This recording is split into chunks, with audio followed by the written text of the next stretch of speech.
So, back in 2015, UNESCO added a group of sites from Japan's Meiji Industrial Revolution to its super prestigious World Heritage List. They were held up as part of our shared human history, a testament to rapid industrialization. But here's the thing, behind the polished plaques and the official stories, there's a massive controversy, a hidden history that kind of challenges the very meaning of heritage. So, let's get into it. When you look at a place like the Onga River Pumping Station, you see this beautiful, peaceful piece of industrial history. And it's just one of 23 sites. We're talking steelworks, shipyards, coal mines that tell this incredible story of how Japan transformed itself into a modern industrial powerhouse in just over 50 years. On the surface, it's a story of amazing innovation. But that really brings up a critical question, doesn't it? What happens when one of these sites, something that's supposed to represent the shared story of humanity, has a history that's been brushed under the rug or just completely ignored? To really get what this controversy is all about, we have to look at two totally different stories about these places. You've got the official story on one side, and on the other, you've got what the source material for this explainer calls the full story. Okay, so here's the real heart of the conflict. The official story celebrates this heroic achievement, right? Japan modernizes at lightning speed, which they argue saved the country from being colonized. But then there's the full story. And that one, well, it tells of progress fueled by military aggression, colonial expansion, and an industrial machine literally built on the backs of forced laborers. So let's start with that connection to war. The source material argues pretty strongly that Japan's Industrial Revolution wasn't just happening at the same time as its wars, it was often a direct result of them. Now, look at the timing here. It's pretty fascinating. Japan wins the First Sino-Japanese War in 1895. Just 2 years later, what happens? Construction starts on one of the absolute crown jewels of its Industrial Revolution, the state-owned Yawata Steelworks. This was no coincidence. After that war, China was forced to pay Japan a huge indemnity, 200 million Kuping tals. Now, to put that into perspective for you, that was 4 times Japan's entire national budget at the time. I mean, it's a staggering amount of money, and it flowed right into the Japanese treasury. And this chart, it shows us exactly where that money went. According to the source, a whopping 80% was poured right back into military expansion. But that other 20%, that was used to fund key industrial projects. And yep, that included the Yawata Steelworks.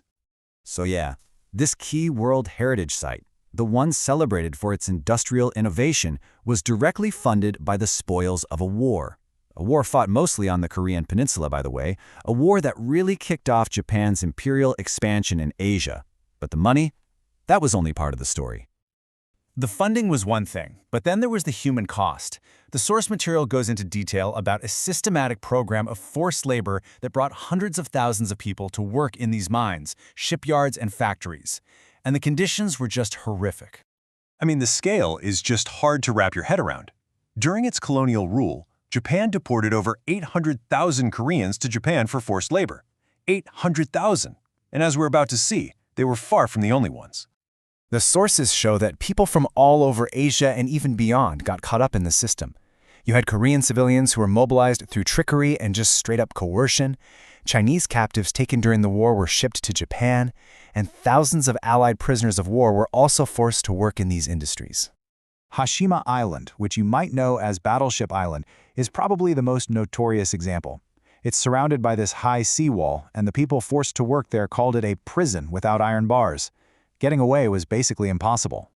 For the laborers who were trapped there, there was this grim saying that just perfectly captured how hopeless it all was. The only escape from Hell Island is death.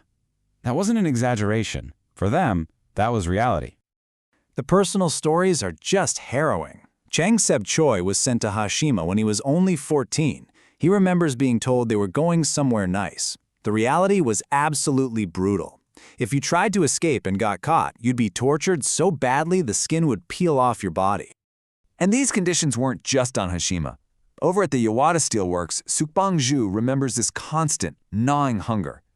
He saw Allied POWs who were so starved they would eat tangerine peels they found on the road.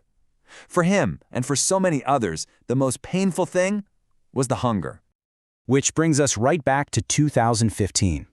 You might be wondering, how on earth could sites with such a dark history get listed as World Heritage? Well, it all came down to a promise to remember and tell this full history. So at the UNESCO meeting, to try and deal with all the concerns about this history, Japan's ambassador made a public commitment. He actually acknowledged that Koreans and others were brought against their will and forced to work under harsh conditions. At the time, this felt like a huge breakthrough. But then, almost immediately, the controversy got even deeper. The source points out that the Japanese government started to argue that the phrase forced to work didn't necessarily mean forced labor under international law. They were basically saying that even though Koreans were conscripted against their will, it wasn't technically illegal. You can imagine how that went over. The authors of the source material see this as a total betrayal. They argue it's an attempt to rewrite history, to clean up the past, and to straight up break the promise that was made to the entire world. So, you might be asking, why does this whole debate over words and history from decades ago matter so much today? Well, because how a nation remembers its past directly shapes its present and its future. This is not some abstract academic debate. For the victims and their families, this is a deeply personal fight for memory, for justice, and for dignity. Memorials like this one, they're a testament to a history that they refuse to let the world forget. The source material actually takes it one step further. It argues that pushing this purely proud industrial history, one that just ignores the aggression and the forced labor, is connected to political ambitions in Japan today to revise its post-war peace constitution and, in their words, make Japan once again a country capable of waging war. And all of this leaves us with one last really challenging question. When we talk about World Heritage, this shared legacy for all of humanity, whose history are we actually talking about? Is it the story of the state and its triumphs, or is it the story of the individual people who paid the price for all that progress? Whose history deserves to be called heritage?